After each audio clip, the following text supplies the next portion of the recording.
Rico سے بات کرتے ہیں. ہلو. ہیلو غالب بھائی، آپ کیسے ہیں؟ میں ٹھیک ہوں بھائی، آپ کیسے ہیں؟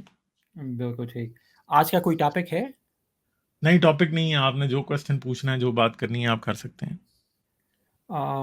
بس یہ ان کے بارے میں پوچھ سکتا ہوں کہ جیسے ہماری سب کی سوچ ہے کہ ایوولوشن مذہب کے خلاف سب سے بڑا ہیمر ہے.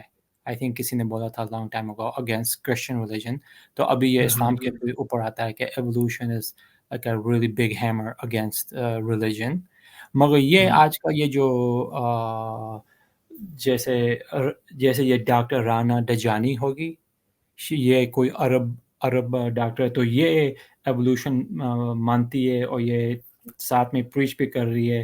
اور یہ دوسرا شہیب احمد ملک اور یاسر قادی اور تھوڑا غامدی بھی، یہ بھی آئی تھنک تھوڑے کچھ ایسے کہہ رہے ہیں کہ یہ ادر اسپیسیز کا مانتے ہیں مگر صرف انسان کا نہیں مانتے ہیں. سو یہ اس کے اوپر آپ کی کیا سوچ ہے؟ دیکھیں، رانا ڈجانی کے بارے میں نے کوئی کتاب وغیرہ رانا ڈجانی کی ہیں. رانا ڈجانی کو میں نے تفصیل سے نہیں دیکھا، اس لیے میں کچھ زیادہ بات نہیں کر پاؤں گا.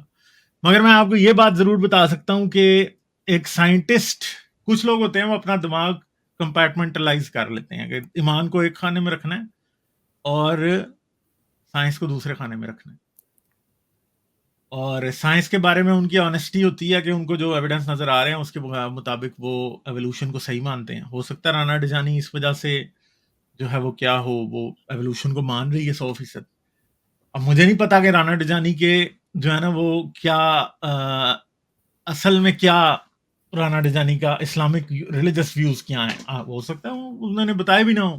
ٹھیک ہے، تو جیسے کہ ادھر ہیٹروڈاکس نے لکھا ہے she wants to fit evolution in Quran. مجھے اس بات کا پتہ نہیں ہے، میں نے کبھی رانا ڈجانی کو سنا نہیں ہے، نہ میں نے دیکھا ہے. ٹھیک ہے، اس لیے میں اس پہ اوپینین اپنا نہیں دے سکتا.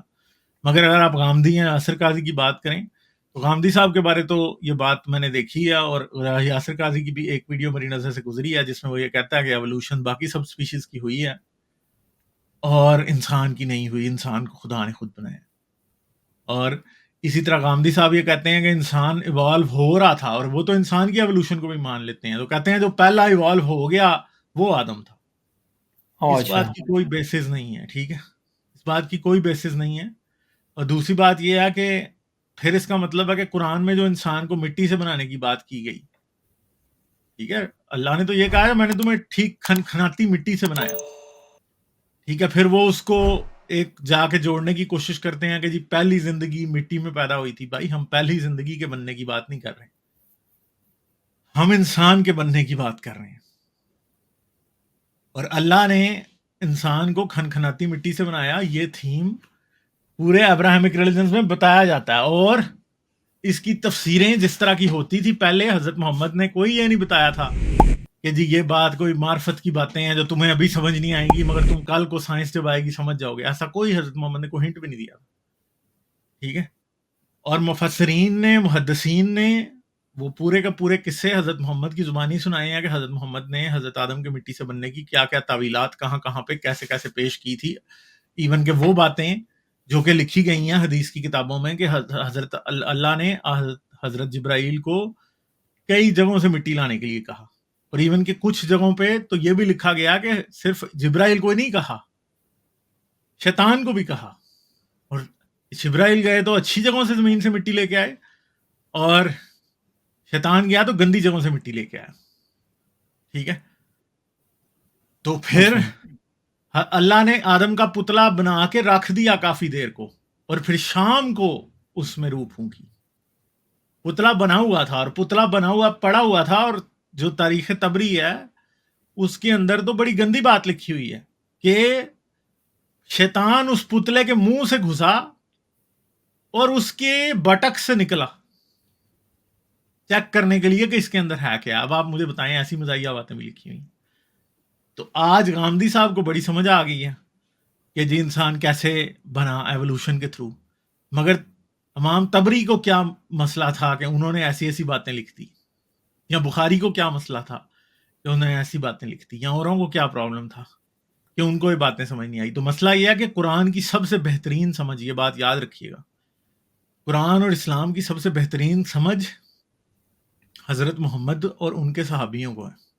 سب سے زیادہ حضرت محمد کو ہے اور اس کے بعد ان کے صحابیوں کو ہے. ٹھیک ہے. غامدی صاحب کو یا یاسر قاضی کو حضرت علی سے زیادہ یا حضرت ابو بکر سے یا عمر سے یا پھر بلال حبشی سے زیادہ سمجھ نہیں ہو سکتی قرآن کی نہ اسلام کی. ٹھیک ہے. تو کیا انہوں نے کبھی یہ کہا تھا کہ انسان ایوالو ہوا ہے؟ اور دوسری بات ہے کہ رسول اللہ نے تو خطبہ حجۃ الوداع کے وقت پہ کہہ دیا تھا کہ آج ہم نے تمہارا دین تمہارے لیے مکمل کر دیا. تو کیا مکمل دین میں جب آپ ایوولوشن جوڑنے کی کوشش کریں تو یہ اضافہ نہیں ہے؟ یہ لوگ اصل میں اسلام کو بدل رہے ہیں. ٹھیک ہے. یہ کفر کے مرتکب ہیں اصل میں اگر اسلامی ڈیفینیشن کے بعد غیر کے مطابق دیکھا جائے. اور یہ یاد رکھیے گا کہ بہت سے مولوی یہ بات کرتے ہیں. ٹھیک ہے. یا اس کے اوپر ایک چھوٹا سا میں نہیں لگا رہا. یا اس کے اوپر ایک چھوٹا سا کامک اسٹرپ بھی تھا کہ ایک ملا یا پادری سائنس کی لیبورٹری کے باہر کھڑے ہوئے ہیں. تو وہ پھر پروفیسر آ کے پوچھتا ہے آپ لوگ کیا یہاں کر رہے ہو ایوری ڈے, یہاں آ کے کھڑے ہو جاتے ہو. تو وہ آخر میں بولتے ہیں کہ ہم اگر آپ کوئی نئی چیز ایجاد کرو تو ہم بولیں گے کہ یہ ہمارے کتابوں میں پہلے کی لکھی ہوئی ہے. ایگزیکٹلی ایسے ہی ہے. یہی کر رہے ہیں. جو نئی ڈسکوری آتی ہے اسے کہتے ہیں کہ قرآن میں ہے, سائنس میں ہے. یہ مطلب یہ سائنس تو قرآن میں پہلے سے ہی ہے, اسلام آلریڈی ان باتوں کو مانتا ہے. یہ آفٹر دا فیکٹ بول رہے ہیں. پہلے بولتے اگر یہ کچھ تھا تو آپ لوگوں کو پہلے بتانا تھا, ابھی کیوں بتا رہے ہو؟ آفٹر سائنس دانوں نے وہ آپ کو بتاتے ہیں تب یہ جا کے پھر یہ بتاتے ہیں. ایگزیکٹلی. بس آیا تھا آپ کو سپورٹ کرنے کے لیے. چلیں ٹھیک ہے, بہت شکریہ. بہت شکریہ. لائک, شیئر اور سبسکرائب کرنا مت بھولیں. اس کے ساتھ ساتھ آپ میرے چینل کو پیٹریون پر سپورٹ کر سکتے ہیں. پیٹریون کا لنک ویڈیو کی ڈسکرپشن میں ہے.